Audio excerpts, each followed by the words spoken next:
కాదమ్మా, కాంగ్రెస్ పార్టీ ఎవరికి తోక పార్టీగా మేము ఎవరికి ఎప్పుడు వ్యవహరించలేదు కదా. మీరు ఎట్లా నిరూపిస్తారు మేము తోక పార్టీ అని? నేను ఇన్ని ఉదాహరణలు ఇస్తున్నా కదా. జగన్మోహన్ రెడ్డి గారు బీజేపీకి ఎలా తోక పార్టీగా మారారు, ఎలా తోక పార్టీగా ఉన్నారు అని నేను ఇన్ని ఎగ్జాంపుల్స్ ఇచ్చా, ఇన్ని ఇన్స్టెన్సెస్ ఇచ్చా కదా. మణిపూర్ అయితేనేమి, స్పీకర్ అయితేనేమి, మీరు బీజేపీ పార్టీ వాళ్ళకి అధికారం ఇవ్వడం అయితేనేమి, మీరు అధికారంలో ఉన్నప్పుడు వాళ్ళు బిజినెస్ లీడర్ అయితేనేమి, ఇవన్నీ మేము చెప్తున్నాం. మీరు నిరూపించండి. కాంగ్రెస్ పార్టీ ఎక్కడ తెలుగుదేశం పార్టీకి తోక పార్టీగా ఉన్నారు? ఒక్క చోట అంటే ఒక్క చోట కూడా మేము బీజేపీ పార్టీకి కానీ, తెలుగుదేశం పార్టీకి కానీ, పవన్ కళ్యాణ్ పార్టీతో కానీ మాకు ఎటువంటి వైసీపీ పార్టీతో కూడా ఎటువంటి సంబంధాలు లేవు లేవు లేవు. Congress party is the only opposition in the state of Andhra Pradesh. Because ఒక పక్క బీజేపీ పార్టీ ఉంది, ఆ బీజేపీ పార్టీతోనే కలిసి ఉన్నారు తెలుగుదేశం పార్టీ అయినా, వైసీపీ పార్టీ అయినా, జనసేన పార్టీ అయినా. బీజేపీ పార్టీ ఆంధ్ర రాష్ట్రంలో ఈ రోజు వరకు కూడా రాజ్యం ఏలుతుంది. కారణం ఏమిటి అంటే బీజేపీకి అర్థం ఆంధ్రప్రదేశ్లో బాబు, జగన్, పవన్ కాబట్టి. వీళ్ళలో ఏ ఒక్కరు అధికారంలో ఉన్నా బీజేపీ పార్టీ అధికారంలో ఉన్నట్టే. ఎందుకంటే బీజేపీ పార్టీతో వీళ్ళు పొత్తులు పెట్టుకున్న పార్టీలు. ఒకరు సక్రమంగా పెట్టుకుంటే ఇంకొకరు అక్రమంగా పెట్టుకున్న పార్టీలు, అంతే తేడా. ఒకరు బహిరంగంగా పెట్టుకుంటే ఇంకొకరు రహస్యంగా పెట్టుకున్నారు, అంతే తేడా. కానీ ఆ మొత్తం బీజేపీతోనే ఉన్నారు. జగన్మోహన్ రెడ్డి గారైనా, చంద్రబాబు గారైనా, జనసేన పవన్ కళ్యాణ్ గారైనా. ఒక్క కాంగ్రెస్ పార్టీ మాత్రమే ప్రజల పక్షాన నిలబడింది, ప్రతిపక్షంలో నిలబడిన పార్టీ ఈరోజు ఆంధ్ర రాష్ట్రంలో.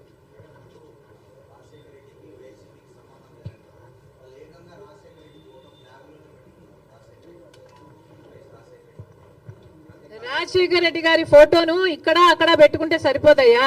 ఇక్కడ ఉండాలి. ఇక్కడ ఉంటే రాజశేఖర రెడ్డి గారి ఆశయాలు ఈరోజు నిలబడండు.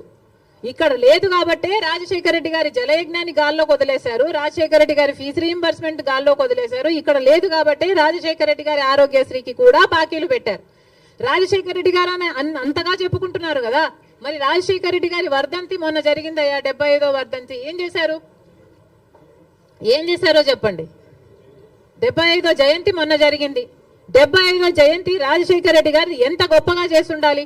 మరి ఏం చేశాడు జగన్మోహన్ రెడ్డి గారు 75వ జయంతి కోసం? ఇడుపులపాయకి వెళ్ళారు. అక్కడ 5 నిమిషాలంటే 5 నిమిషాలు కనీసం కూర్చోలేదు, నిలబడ్డారు. రాజశేఖర రెడ్డి గారికి తూతూ మంత్రం లాగా అక్కడ ఏదో నివాళులు అర్పించామని చెప్పుకున్నారు, అంతేనా? సొంత తండ్రి కదా, 75వ జయంతి చేయాల్సింది, అంతేనా? ఎందుకు సిద్ధం సభలని పెద్ద పెద్ద సభలు పెట్టారే మీరు? పెద్ద పెద్ద హోర్డింగ్లు పెట్టుకున్నారు కదా, కోట్లు ఖర్చు పెట్టారు కదా. ఒక్కొక్క సభకి 30 కోట్లు 40 కోట్లు ఎంత ఖర్చు పెట్టారు సిద్ధం సభలకు? మరి రాజశేఖర రెడ్డి గారి కోసం ఒక సభ ఎందుకు పెట్టలేదు మీరు?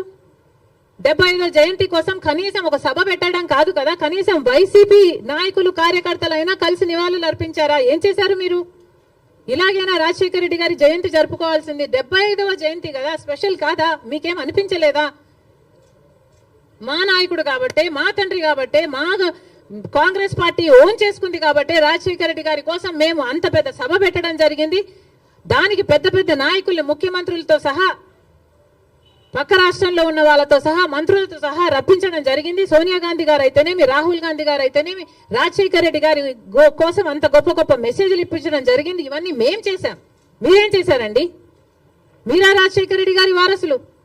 ఏం చేశారు మీరు రాజశేఖర రెడ్డి గారి 75వ జయంతి కోసం?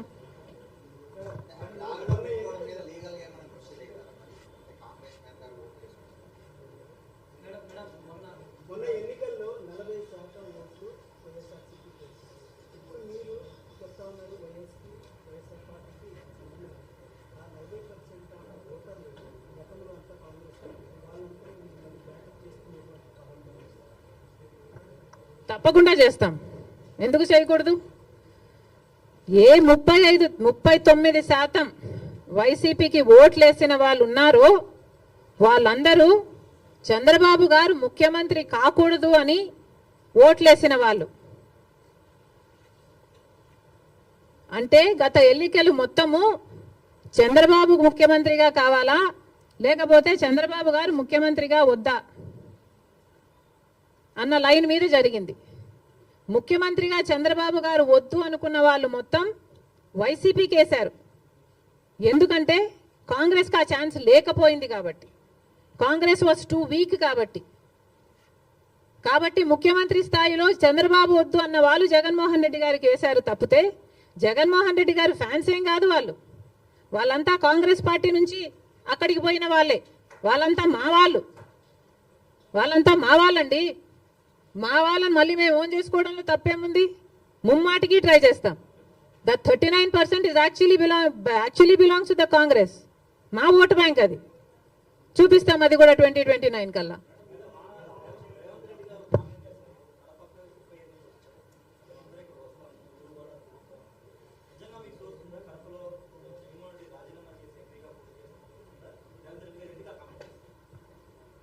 రేవంత్ అన్నకి మనస్ఫూర్తిగా కృతజ్ఞతలు.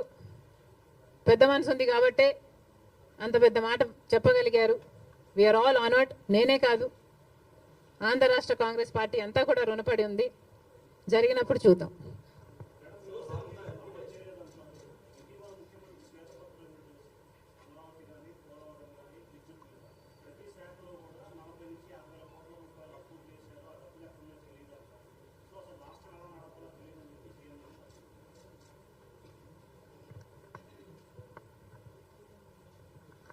రాష్ట్రం ఎలా నడపాలో సీఎం తెలియదు అని చెప్తున్నారు అంటే నేను నమ్మను. ఆయనకు ఎక్స్పీరియన్స్ ఉంది అనుకునే జనాలు 4వ సారి ముఖ్యమంత్రినిగా చేశారు. అలాంటి స్టేట్మెంట్ ఇచ్చుంటాడు అని నేను అనుకోను. ఒకవేళ ఇచ్చుంటే that's very very irresponsible. He has to figure out a way how to take this forward. చాలా అన్యాయం. చంద్రబాబు గారు 5 సంవత్సరాలు ముఖ్యమంత్రిగా ఉండి 2 లక్షల కోట్ల అప్పు చేస్తే జగన్మోహన్ రెడ్డి గారు 5 సంవత్సరాలుగా ఉండి 8 లక్షల కోట్ల అప్పు చేశారు. ఇక్కడ నుంచి ఎలా ముందుకు వెళ్ళాలి అనేది చంద్రబాబు గారు ఫిగర్ అవుట్ చేసుకోవాలి. అందుకు టైం పట్టొచ్చు. అందుకనే మేము ఇప్పటి నుంచి వీఆర్ నాట్ స్పెషల్ స్టేటస్ మీద, పోలవరం మీద, రాజధాని మీద మేము ఇప్పటి నుంచి ధర్నాలు కొట్లాట్లు చేయటం లేదు. ఎందుకంటే మాకు కూడా తెలుసు హీ నీడ్ సమ్ టైం. కానీ ఉచిత ప్రయాణం ఆడవాళ్ళ కోసం అన్నది అది వెంటనే చేయొచ్చు కదా అన్నదే నా పాయింట్. మహిళలకు మొన్న అమలాపురంలో ఒక ఆడబిడ్డ మీద అత్యాచారం జరిగింది, నంద్యాలలో జరిగింది. ఇలాంటివన్నీ ఆపడానికే, మహిళలకు కొంచెం సెక్యూరిటీ కలిగించడానికే సచ్ అన్ ఈజీ స్కీమ్ కదా. తెలంగాణలో 2 రోజుల్లో అమలు చేశారు. ఇక్కడ ఎందుకు చేయలేకపోతున్నారు? చెయ్యండి. చేసిన తర్వాత దాని పరిణామాలు ఎలా ఉంటాయి, దాని నష్టాలు ఎలా ఉంటాయి, అది గవర్నమెంట్ ఆర్టీసీకి ఎలా భర్తీ చేయాలన్నది మీరు చూసుకోండి. కానీ మీరు ఆల్రెడీ వాగ్దానం ఇచ్చారు కాబట్టి నిలబెట్టుకోండి అని మాత్రమే మేము చెప్తున్నాం.